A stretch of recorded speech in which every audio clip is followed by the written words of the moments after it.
Hello and welcome to Honey Iced Tea. My name is Noeli Aram Ablayewisi. Today we're discussing a very interesting topic. It's like an upside down topic. Preparing for a divorce before marriage. Now in 2010, the divorce rate was about 3%. 2020, it had increased to 30%. The divorce rate is just and to help me to have this conversation today, I have two interesting men. Now, a man who has been married, divorced, and got married again. Then a man who is married, I'm sure he has no plans of getting divorced, but he's curious, like, what should he know about getting divorced? And for me, what I want to get out of this conversation today is, as a single person, what I should know about a divorce before I get married. And that's something that most people don't talk about. So in the studio, I have with me Emmanuel. You know, you people know I like Emmanuel, like when he's on the show, because he has an opinion on everything. Keeps dragging me onto this show. I know, because I like you. And then we have Eric. Hi, Eric. Hi. Welcome to the show. Thank you. So now let's get into it. Eric, let me start with you. When you heard about the topic, right? When we said we're going to discuss preparing for a divorce before marriage, did you think we were crazy? What I've seen so far, I think you guys we are crazy. But I think it's a topic that we need to speak on. I'm no expert, but I've experienced it, and I believe that when he called me about discussing it, I said, okay, why not? Let me just come on board. So you think that it's a conversation that we should be having seriously before people get married? So as part of pre-marriage counseling, there should be a topic on divorce as part of the courses that you believe so. I believe so. We need to do that. Okay, Emmanuel, you are married.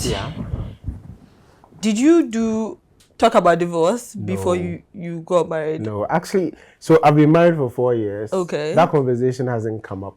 The only times where my mind has been drawn to that have been in conversations, like pop-up conversations, when you talk about people's circumstances and how quote-unquote bloody it gets. Yes, it gets. And then you're when thinking, it gets to that point. And then I start wondering. And one thing I think about, or I've started thinking about, is the legal implications of it. Okay. You know, there are so many misconceptions and all that about, so nobody has formally socialized me on, look, you are married, there could be a divorce, or there's a possibility of a divorce. When that happens, this is what it looks like legally, and these are the things you should look at. Well, I may not, I'm like somewhat of a legal expert, a bit, but we would also talk to a professional, and so you can get all the right legal information that you need. But let me come back to you, Eric. At what age did you get married the first time? I think 27, 28. That's when I got married. When people said that, when you said that, I was like, that's young. But I mean, no, now in the scheme of things, it is young. But I believe that the age is not about maturity. It's more about, I believe that we should understand what we are getting into before. Because I think the young love, the excitement, that kind of cohesion makes us jump into making decisions. Okay, I've been in a relationship with you for a long time. The next step is Was that what happened with your situation where you got married? So you guys had been dating for a long time? For quite a long time. And the next step is, which we both wanted. So we decided to be together as one. We didn't have pre-counseling then. We didn't believe in that ideology of counseling then for both of us. But I also believe that it's more of what we both wanted, because we believe that staying together, we've known ourselves, we know what we want. For something. Yes, so yes, it counts for something, not just about what someone else. But let me ask though, did you think that the fact that you didn't have premarital counseling did not prepare you enough for the marriage, or you were fine? It's 50-50. I think that if you see, no one is an island. We need guidance. Yeah. Apart from God's guidance, we need people who have experienced that journey to tell us. That's why sometimes I agree with someone said it sometime that a counselor should be someone who has married for more than 10 years. Yeah. Thick or thin should be someone who has not divorced before. Yeah. Someone who has married for more than 10 Why years. not someone who has divorced before? Actually, yes. When you think Like, about why it, not? they Because would have for me, experience. Yes, Because experience. I actually. honestly want to be able to have an in-depth Or both. conversation Both. with a person With- who has yeah. been divorced Yeah. and understand, because we live by learning. That's Yes, what I we believe. do. So I think that a good counselor can be someone who has been divorced. That way, in your session, he or she can bring in that advice. Red Okay, this flags. is what I experienced, or this is how, and then you get all the information you need. Because one thing I strongly believe that most people are not adequately prepared, especially Yes. people who go through marital counseling through the church. Church people always go like, "Oh, divorce, please." Divorce is an option. If the marriage is not working, you should not die. Yeah. Because I'm sure if you appear at the pearly gates, I'm in agreement. I'm In- agreeing with in- what you're saying. It's not about the Christian side of things. It's not. I'm a Christian, but I don't believe that if it's not going well, you should. You should, because before we divorced, I got to a point where I told her that we are not going to work. wait. I don't want you to jump the gun. Yes. So we'll get Yes. into No, I don't want you to jump the gun. I want to ask, because there's a myth. So if you don't know, there are 3 types of marriage, main types. We have the customary, Yes. we have the marriage by ordinance, and then we have the Islamic one. But so Eric, which one did you have? And then I'll ask you as well, which one did you go? The first one, did you go customary or you went by ordinance? So basically, majority of us do both. Yeah. Okay, so you did both. Yes, we did both. Emmanuel, Same thing. same thing. For me, there was no point where I questioned whether I wanted to do have that one. Yes. I just knew that this is what you do. Yes, because And you I don't think your wife will agree. That's another thing. Very But true. you know, the reason why most people are more inclined to customary than by ordinance is the fact that they think, which is why we'd be asking our lawyer, Yes. which one is easily dissolvable. Dissolvable, Like, yeah. people think that, oh, customary, once I take you the drinks back to your parents, then Exactly. that's it. No, I think I'm not an expert, but I know that customary, you can still go to court. Yes. You can still go to court, but just that. Okay, people don't understand how divorce. I don't want to rush. Yeah, them. so we were going to Yeah. get into that. So let's go. So one thing I also want to ask, how long did the marriage last before? We married for 4-5 years. Okay. And I think in the 5th year is where we had the issues that were the separation started. Okay. Yeah, so the 4th year to the 5th year is when the issue started. So we separated on almost getting to the 6th year. Wow. Yes. That's like bang on statistics. Yes. like- So Like the fifth. So watch your back. To fifth. Yeah, I'm in the 4th year. Emmanuel has this, he will tell us about it. He has this stages stages of marriage. of marriage. Run us through it again. Yeah. So what happens in the 4th year? I'm still not very clear in my mind. He has a whole But you need to share. You need to So share. basically what it is look, the first year you start getting to know each other properly, Well, having lived Lived together. together. Opposed to when you were separated. Separated, Yes. and yeah. Before one person visits, everything is clean and everything is fine, and then you've bought the refreshments. You know, everything is really cool. Yeah. Yeah. And then when you start living together, you realize that the guy you even married doesn't even get out of bed Up until 10 on 10 o'clock or Saturdays. something. So the quirks, the little differences and all starts coming in. And so you have some of your little fights Yeah. and Yeah. all of that. By the 2nd, 3rd year, you are convinced that you made a mistake. Yeah. Wait, but can't it be the other way? Either you made a mistake or, okay, this is good for you, or... Yeah, so majority. I experience think the same the Not statistics really. is based Not really. on the majority, how Okay. majority. So and- between and- the and 2nd so- and the 3rd year, they're thinking, yeah, I shouldn't have done I this. definitely made a mistake. And by the 4th year, Your wife is people get very vocal. Yeah. About their displeasure. Exactly. Okay. So now it is becoming very. So by the 5th and the 6th, basically at the end of the statistics, they say if you make it to the 7th year, you're good. Yes. Then So, things Eric, start settling Did you? down. So when did you start? So because you guys had known each other, and Maybe that's one his thing faces were- that surprises me is that when people say we've dated for long Yeah. and we're good to go, like ordinarily marriage should be the next stage, Mm-hmm. then they get divorced. What happened? So I agree with majority of what he said in terms of the phases. I'm thinking I'm now seeing that step. That's Because the fourth Because I've year, started the 4th year. I think I don't know if it's this. I don't know if it's God or the force or the universe. Yes, the universe. Yes, I think the 4th year is where God will say that, my Job, my son, Yeah. I have taken the protection from you. Yes. Now the world attack Charlie, the 4th year. from all points. I'm telling you, financially, physical, child issues, and all those. But I didn't have that. It was. You see, sometimes like people say, men are going through a lot. Yeah. We finally get to explode at some point Yeah. because we harbor in a lot, Yeah. and because we have to be macho.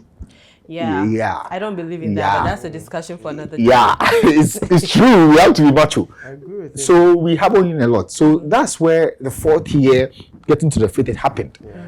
Where we. Now you're becoming more vocal, what Yes, you're unhappy yes. about. Yes. Yes. At some point, you might not even know what you are unhappy about. Because it's a lot, And one thing that I also believe strongly is that when people don't address issues as and when they are happening, like most men do or even most women do, then one day As you if it's explode. So most people, previously in my marriage, I used to have this mindset that when there's something, just pass over it. Let's brush over it.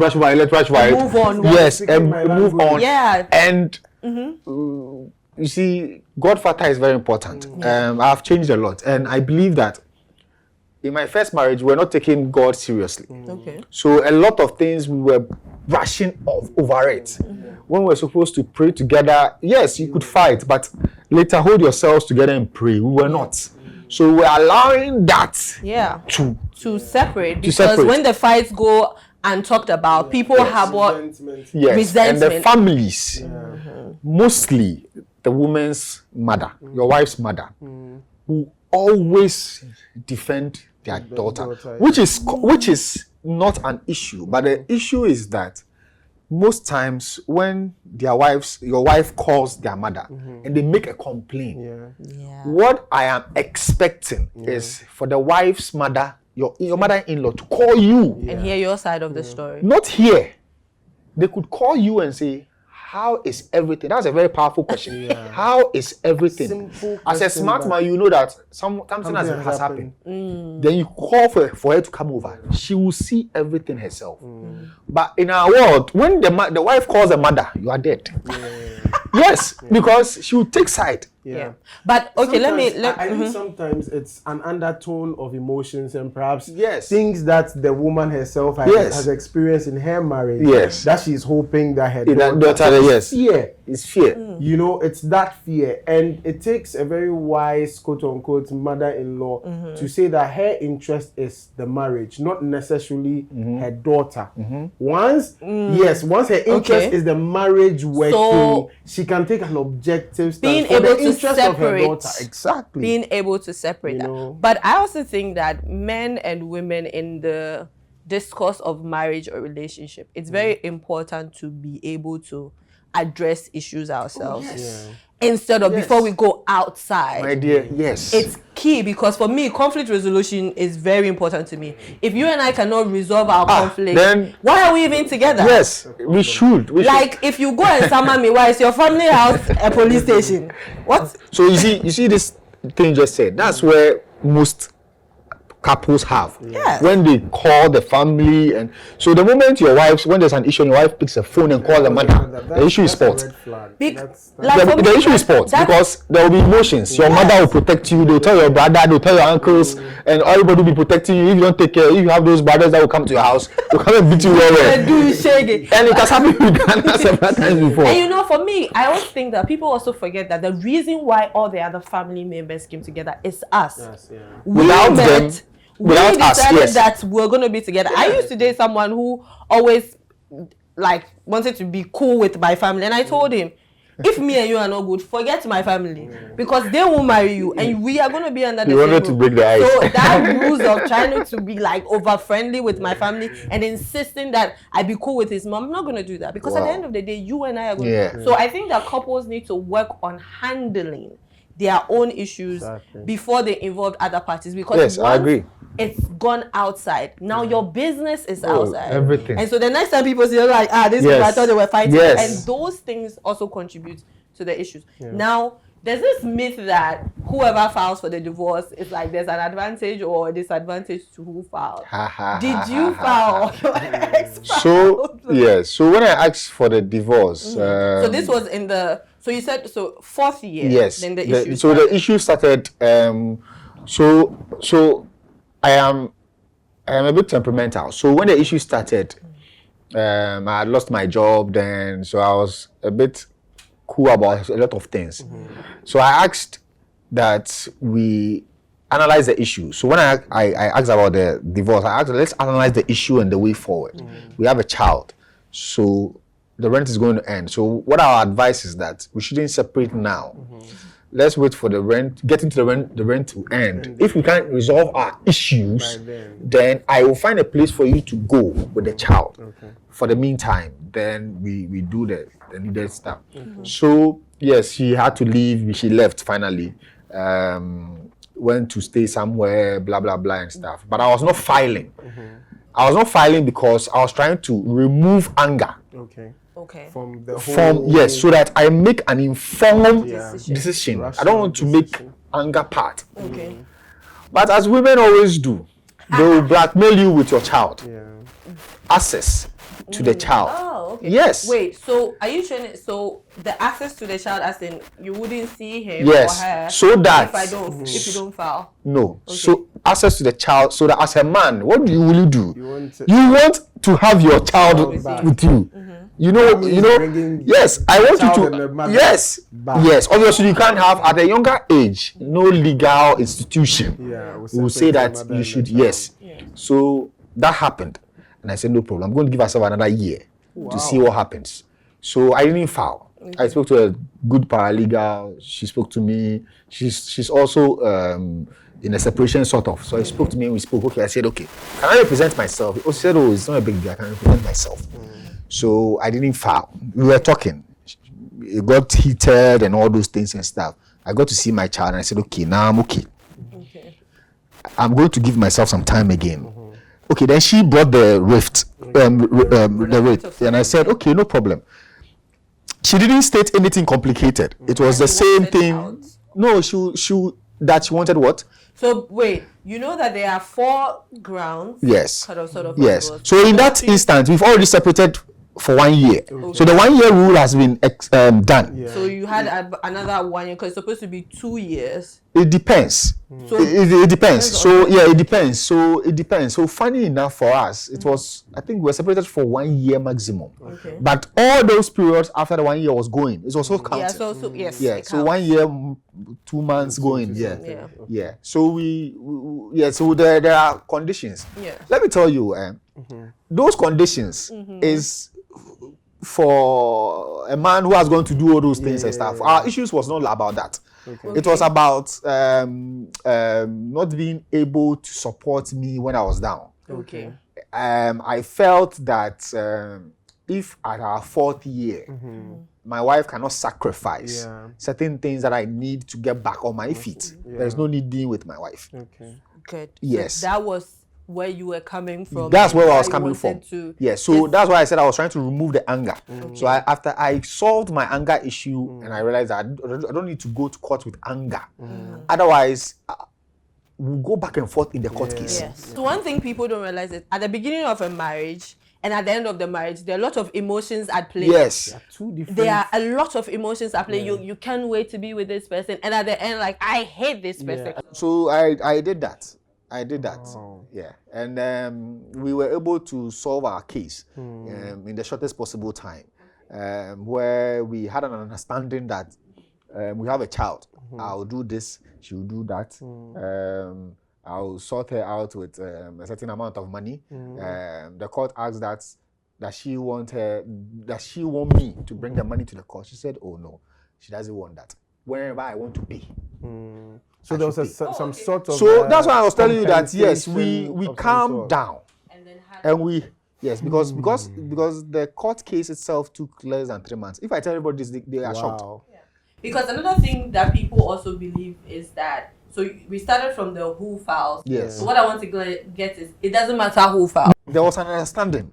Okay. You were lucky. Yes, that in some cases, if she files, I've heard about that thing before, that if she files first, she has to settle you, those kind of things. I'm not a lawyer, but I believe that it depends on the case. So it's a case by case. Yes. Let's go with the fact that because we are all not legal professionals, let's go with the fact that it's a case by case basis. So you had an understanding, sorted out in terms of alimony. They call it settlement. Yes. So you have the settlement kind of proceedings where you agree, then take it to the judge that this is what we want to do. To make your case very simple. Yes. The judge just looked at it. She said, we went to the judge once.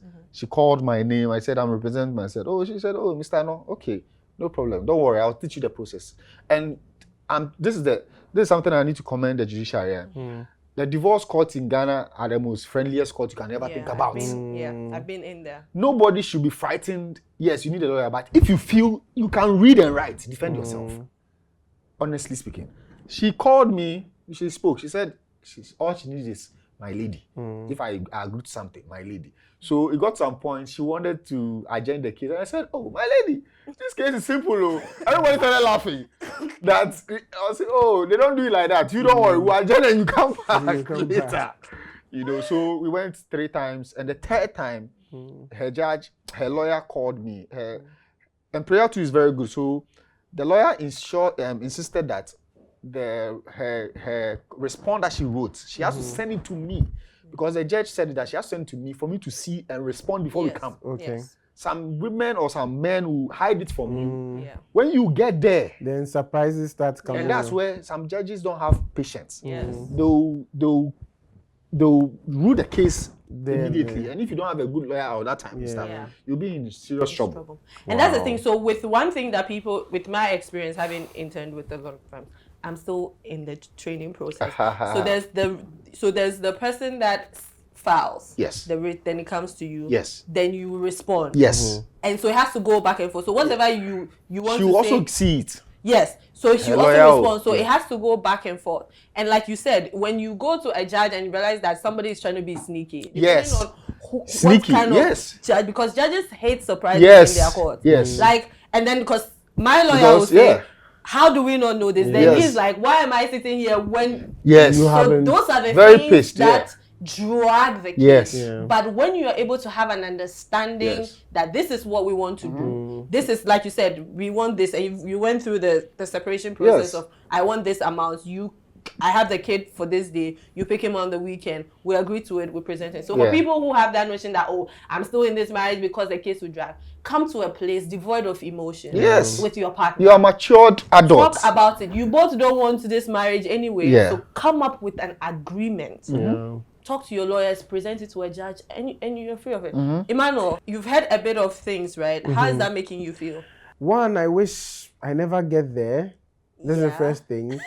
And then number 2, I'm grateful for his story because it was a bit amicable at some point, you know. So because of the ugly stories I've heard, I'm just grateful that he didn't have to go through that. All of that. We're going to go for a quick commercial break. When we come back, we will ask Eric some more questions and then we'll wrap up the show. We'll be right back.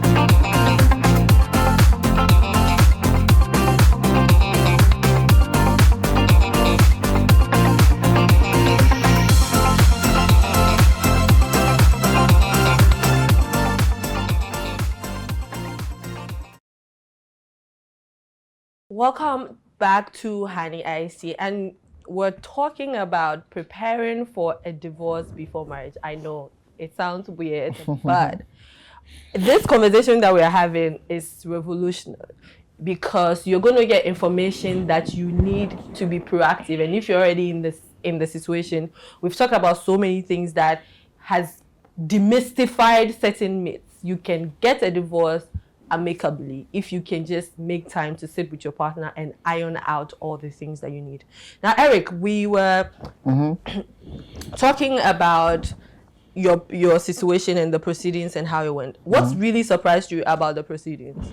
Well, it's about her lawyer being her lawyer ensuring that, because I was representing myself, so her lawyer ensured that I got to understand everything. Yes. And guided me through the settlement process. Yes. And what was surprising is that my case was just 3 months. Yeah. Maximum. Yeah. Because the judge was also busy with other stuff. It was around the COVID sort of. Yeah. So she was doing more of virtual court cases. Yes. So she will have to go to the high court to sit there and set up and all those things and stuff. But basically, the settlement bit helped.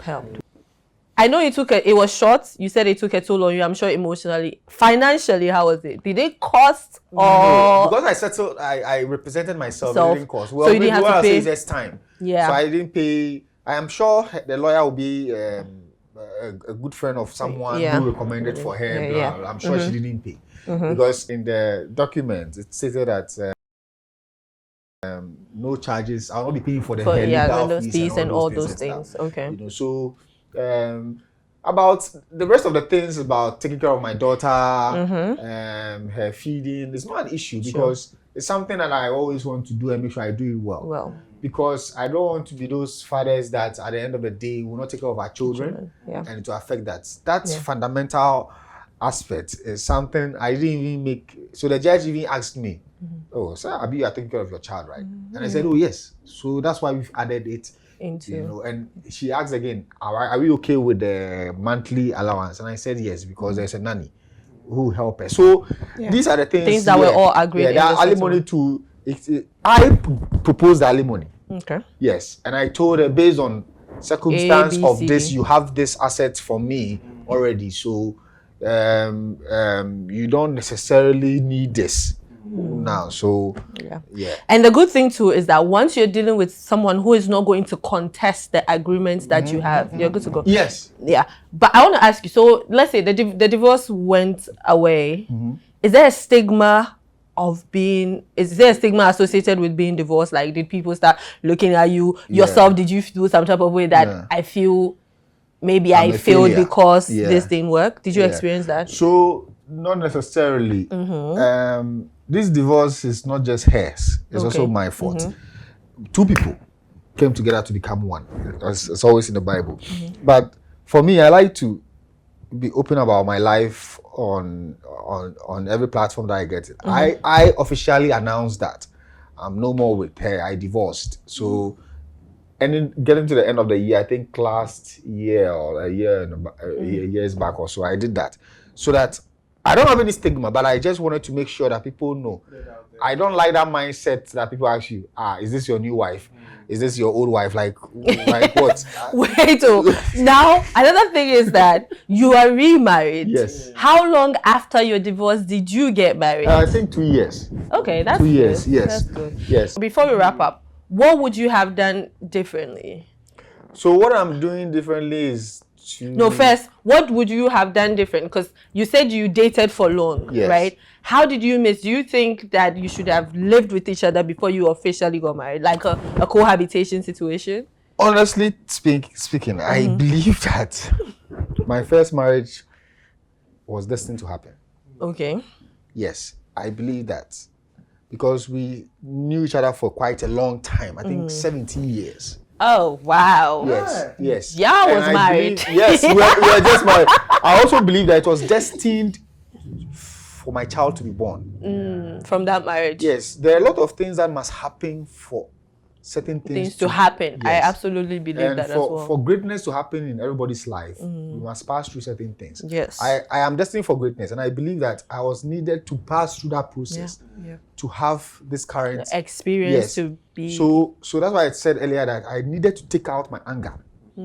Because if I still harbor the anger, honestly speaking, I'll leave her the mother. Yeah. I'll just take it like I don't have a child. Like Yeah. what most men do. Yes, and they are still doing it. I know a lady who had 3 kids with this man.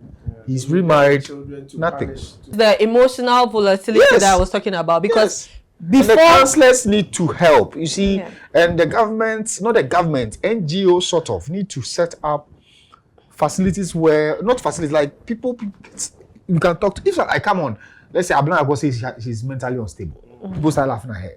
But you see, we need that. Yeah. So you mean there needs to be help? Because I am one person that believes not only in premarital counseling, after, post. Yes. And then there has to be that intermittent thing. But you see, it has to be instituted. It can be in the churches where they'll say, fine, if you are married For your first 4 years, you have to be doing 8 years, you have to counseling. come. To be fair though, So- my pastor said that the most important part of the counseling is actually when we get married. Married. So what they normally do is, and I appreciate our counseling a bit more. It didn't prepare us totally for what we are going through, but for things like how to manage your finances, Yeah. how to communicate, because then it's a new Yes. Situation. It's not Yeah. like when Yes. you were Yeah. courting Yes. or when you were in a relationship. So yeah, those There are things kids, there are Yeah. bills, and all Yeah. those things. Yes. but it will not totally prepare You for that. for For that. marriage Yeah. and how you live Yeah. it every day. So intermittent. And for me, as somebody that wants to go into family law practice in the future,